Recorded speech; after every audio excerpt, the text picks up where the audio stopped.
So this is our 215 adjustable piece for the 215 mini pod. If you have any leftover of these on site and you want to void out more concrete with the 145 mini pod, there's a simple way to do this. By measuring 70mm off the base of the pod, making a mark,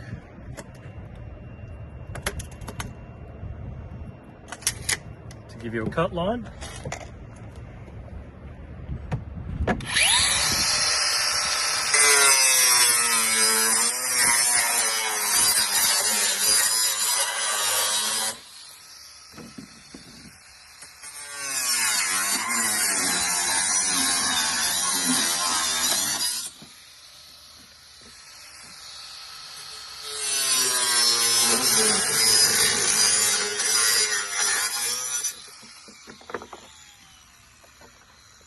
You're able to now slot the adjustable on the 145 mini.